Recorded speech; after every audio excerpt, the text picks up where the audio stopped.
В управлении Роспотребнадзора по Чеченской Республике опровергли слухи о заражении питьевой воды холерой. Подобные инфопросы получили широкое распространение в сети. Как сообщила в беседе с корреспондентом Грозный информ руководитель ведомства Рита Термулаева, на территории региона за все время наблюдения ни разу не был зафиксирован случай заражения питьевой воды инфекциями. 26 апреля 2022 года вышло постановление главного санитарного врача Российской Федерации за номером 14 о мерах профилактики распространения холеры. Согласно этого постановления, Управление Роспотребнадзора Чеченской Республики совместно с Министерством здравоохранения Чеченской Республики и другими заинтересованными ведомствами проводит ряд мероприятий, направленных для предотвращения распространения данной инфекции. На территории Чеченской Республики функционирует 5 ресурсоснабжающих организаций, которые обеспечивают население Чеченской Республики качественной питьевой водой. Из 573 источников воды 560 источников воды на территории Чеченской Республики – это подземные воды. Поэтому какой-то опасности заражения холерой в Чеченской Республике сейчас нет. С года в год мы проводим различные учебные мероприятия по предупреждению распространения чумы, тулеремии и в том числе и холеры.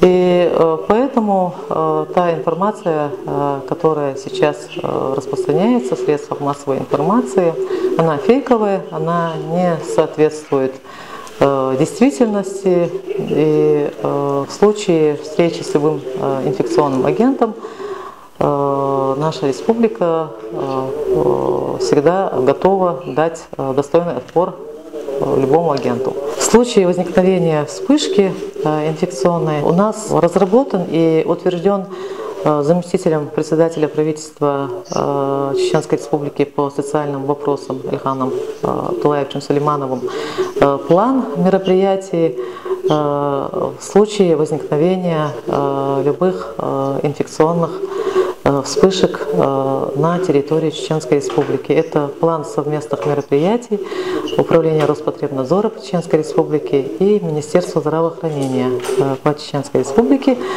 И в пятницу мы планируем провести СПЭК, санитарно-противоэпидемическую комиссию, на которую будут приглашены все главы администрации районов Чеченской Республики, будут представители всех ведомств, на котором мы будем обсуждать механизм реализации вот этого плана в случае возникновения тех или иных чрезвычайных ситуаций. По состоянию на 13 мая 2022 года, то есть по состоянию на сегодняшний день, ни одного случая холеры на территории Чеченской Республики, на территории северно-кавказских регионов не выявлено.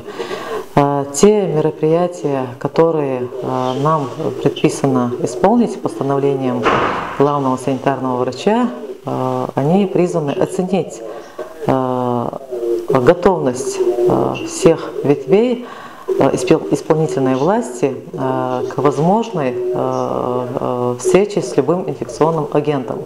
Но в данном случае в этом постановлении речь идет о холере. То есть мы сейчас говорим о профилактических мерах, о предупредительных мерах и только. В случае возникновения любой инфекционной опасности Чеченская Республика готова настолько, насколько вообще может быть субъект готов.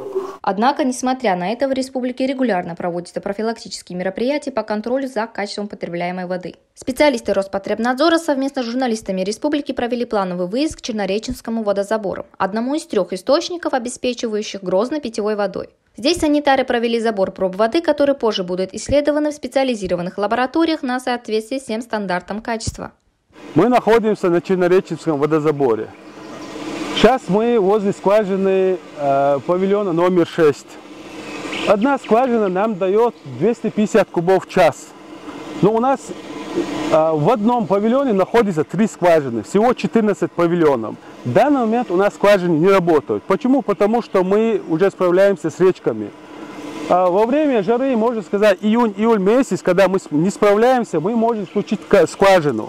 И как я говорил, одна скважина дает 250 кубов в час. А откуда берется вода? Ну, насколько глубоко? Это до 35 метров глубины берется вода. Сколько людей обеспечивает это место? Можно сказать, половина города.